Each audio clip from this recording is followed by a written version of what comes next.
Assalamualaikum warahmatullahi wabarakatuh. Hai teman-teman, welcome back to my channel. Selamat datang di channel YouTube aku, Tati Susilawati. Bismillahirrahmanirrahim. Hari ini masih pagi, masih cerah banget.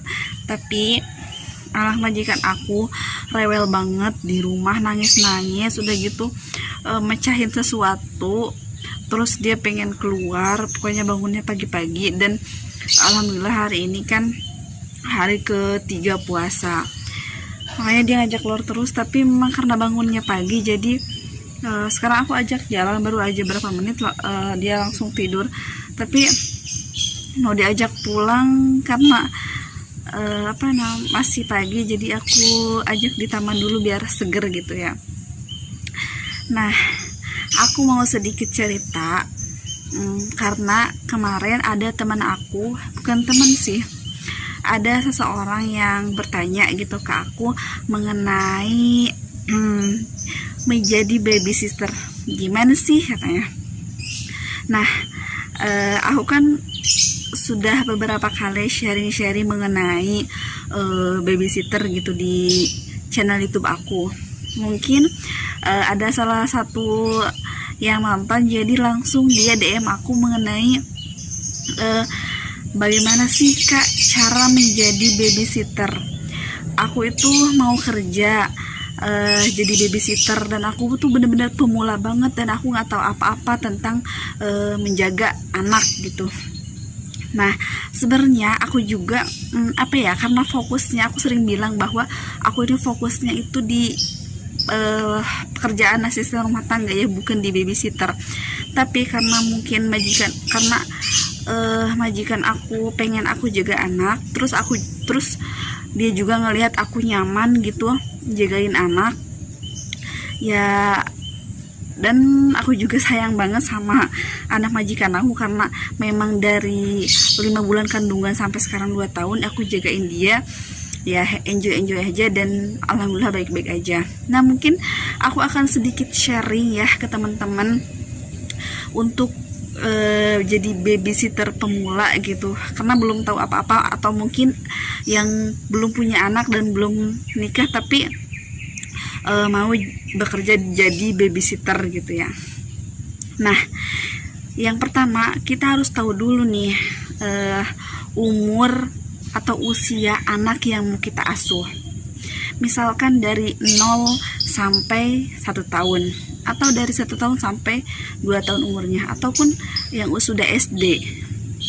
Biasanya yang paling besar ya paling cuma sampai SD ya, karena SMP atau SMA itu udah nggak harus dijagain lagi kan, pasti mereka udah bisa mandiri. Nah, kebanyakan itu dari 0 bulan sampai 2 tahun ya kebanyakan. Nah, bagi teman-teman yang baru pertama gitu, yang pertama kita harus kenalan dulu dong sama anaknya. Kalau misal tergantung kita tergantung umurnya ya. Kalau misalkan 1 tahun sampai 2 tahun ya kita harus kenalan dulu dong sama anaknya.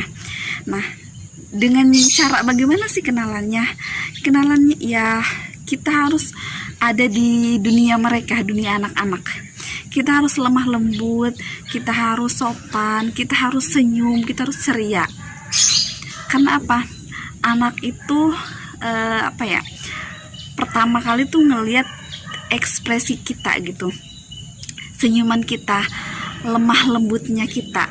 Karena setelah dia pertama kali ngelihat, oh dia ini mbaknya itu senyum gitu, mbaknya itu lemah lembut, mbaknya itu ramah, pasti anak juga kesan pertama yang akan dia lihat itu bahwa nggak akan takut gitu, dan akan ngerasa nyaman gitu sama kita.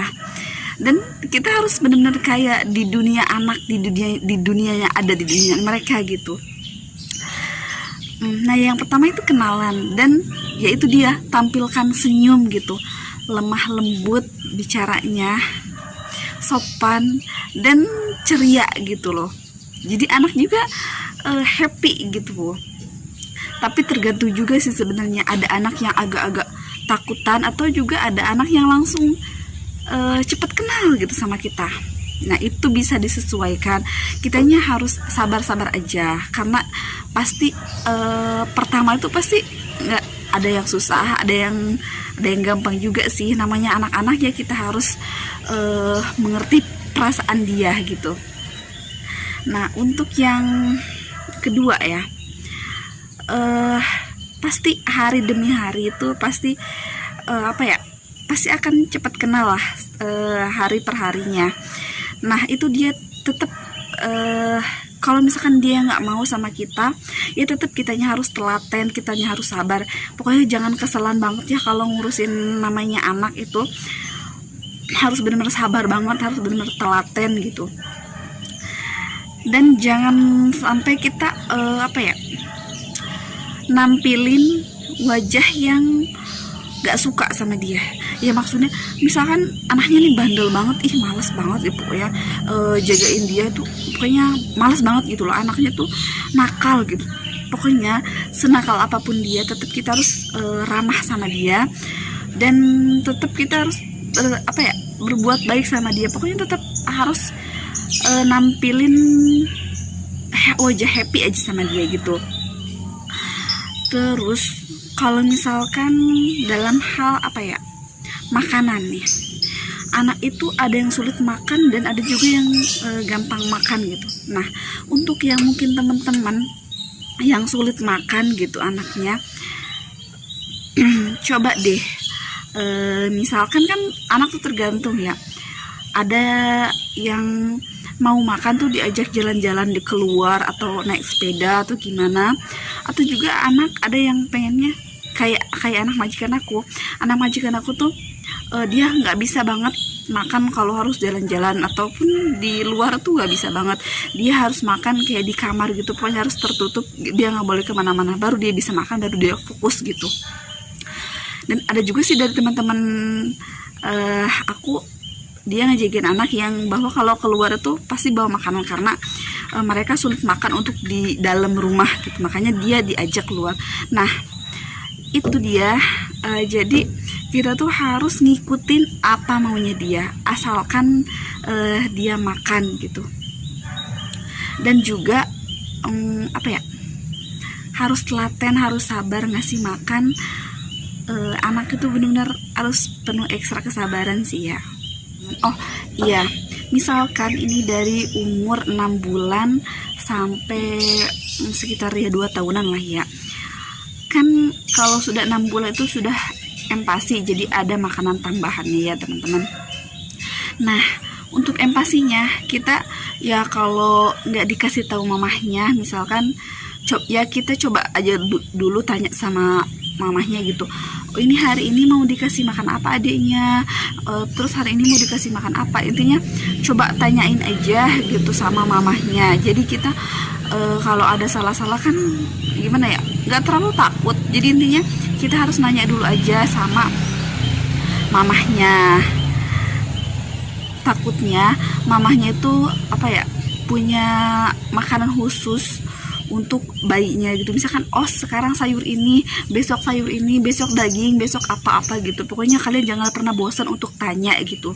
Nah kalau misalkan majikannya, terserah kamu deh, asalkan dia makan, asalkan bervitamin, asalkan pokoknya asalkan bla bla bla gitu, asalkan ya pokoknya intinya majikan nyerahin ke kita, terserah deh makanannya apa, terserah mbak gitu misalkan.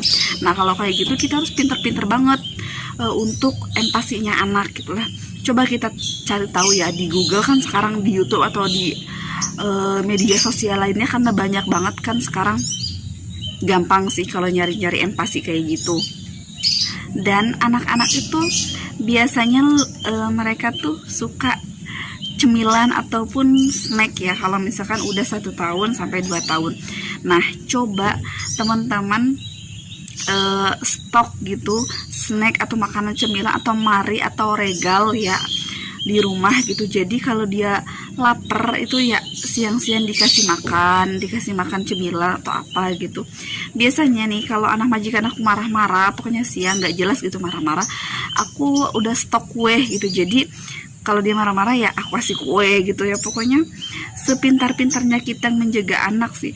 Dan yang terpenting banget ya teman-teman, tips dan saran dari aku bahwa ketika kamu menjadi babysitter adalah di situ kamu harus yakinin, terapin ke diri kamu bahwa aku tuh lagi menjaga anak aku, lagi menjaga adik aku, lagi menjaga keponakan aku, pokoknya lagi ngejaga saudara aku. Maka kita tuh akan menjaga dia dengan sepenuh hati, dengan tulus, dengan ikhlas, ya, dengan intinya dengan enjoy aja gitu. Jadi kita nggak benar-benar kaku banget ngurus anak orang gitu, karena ya namanya ngejagain anak orang kan ya kita ngejagain nyawa gitu loh.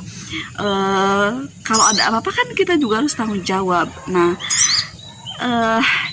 itulah kata aku tadi bahwa kita terus seperti harus ngejaga anak sendiri. Gimana sih kalau kita ngejaga anak sendiri, kita sayang sama dia, kita kasih makanan yang terbaik, kita kalau dia ngambek kita ajak main atau gimana gitulah. Jadi kita juga nggak bakal terlalu pusing, nggak bakal terlalu capek, kita enjoy aja gitu. Kerja sambil ya, kalau kadang kita jenuh ya kita ada mainan gitu, kita bisa main sama anak-anak gitu pokoknya. Nah, dan untuk anak-anak yang yang ketika melakukan kesalahan, jangan pernah kita membentak dia. Kenapa? Karena dia itu akan merekam, otaknya itu akan merekam apa yang kita lakukan sama dia. Saat kita membentak dia, maka dia itu akan ngerasa gimana ya, ngerasa takut, terus ngerasa aku nggak mau loh sama dia gitu, karena dia tuh galak atau apa gitu. Makanya ketika anak itu berbuat kesalahan gitu ya kita marahin, tapi marahnya dengan akhlak ya. Jangan pernah kita bla bla bla bla bla bla gitu. Nanti anak itu nggak bakal mau sama kita. Kita coba, misalkan dia melakukan kesalahan, kita coba komunikasi dengan baik. Jangan kayak gini, nah harusnya kayak gini, nggak boleh kayak gitu, ini nggak bagus, nanti kayak gini, kalau kamu melakukan kayak gini nanti kayak gini, nggak boleh ya gitu.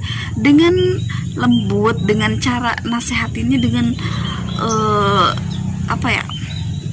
nasehatin ke anak-anak. Jangan kamu bilang ini nggak boleh, ini jangan, ini pecah nanti, nggak boleh kayak gitu. Karena ada rasa trauma nantinya kalau kita membentak dia gitu.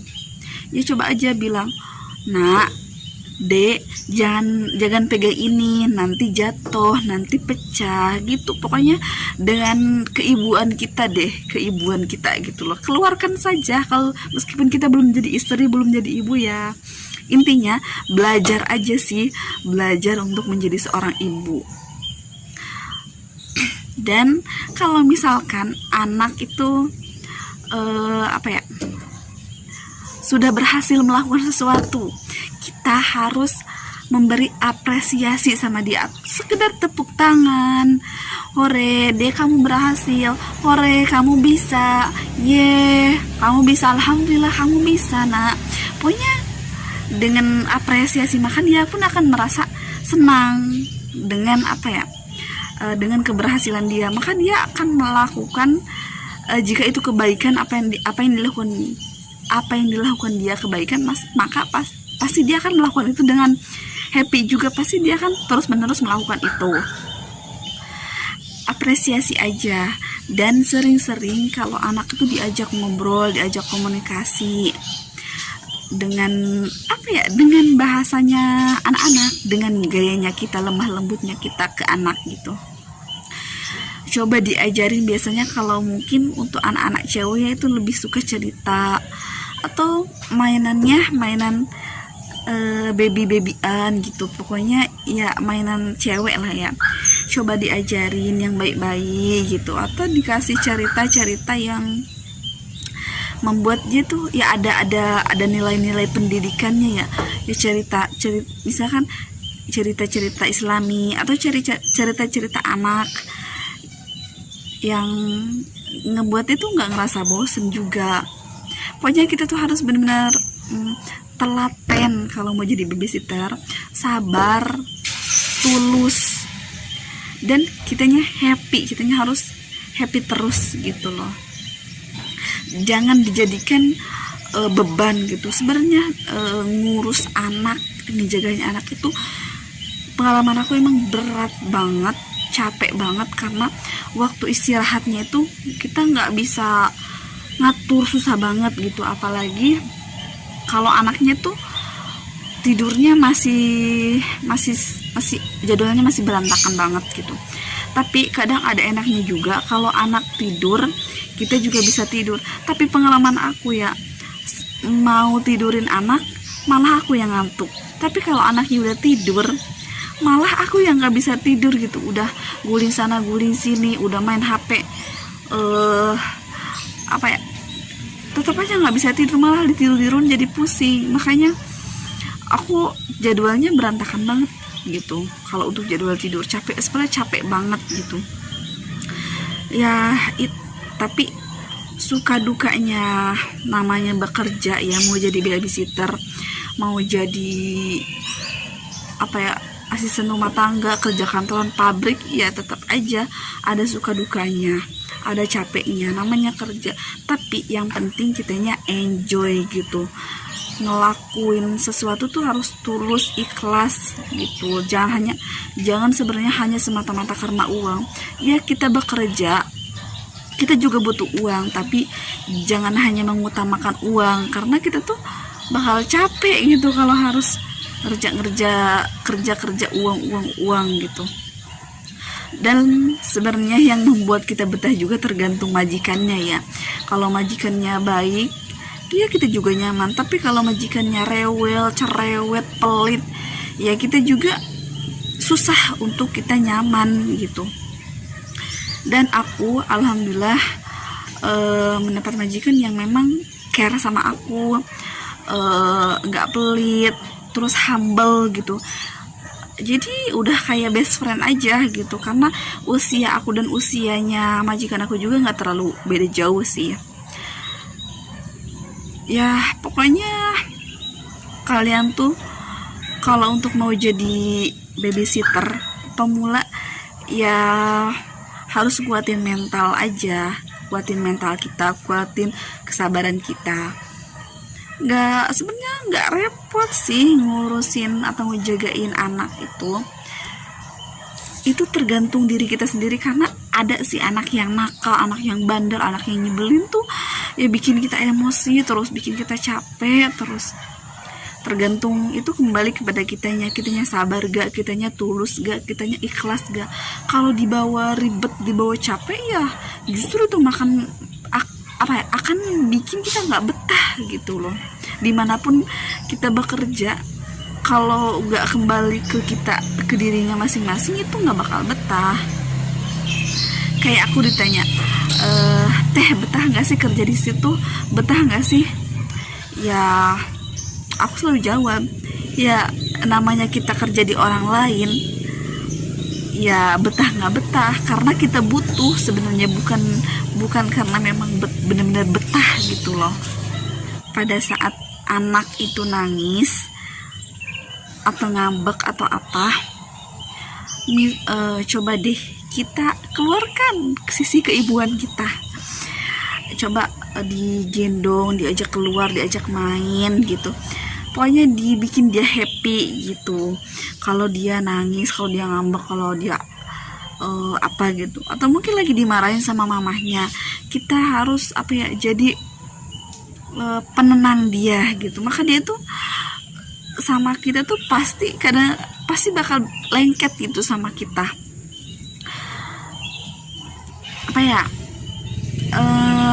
Kalau dia sakit, coba deh untuk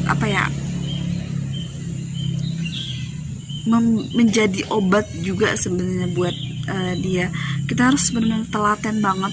Dan sedikit cerita ya, aku tuh paling anti banget sama yang namanya sakit, orang sakit, sama yang namanya rumah sakit, sama obat tuh bener-bener anti banget aku dari dulu.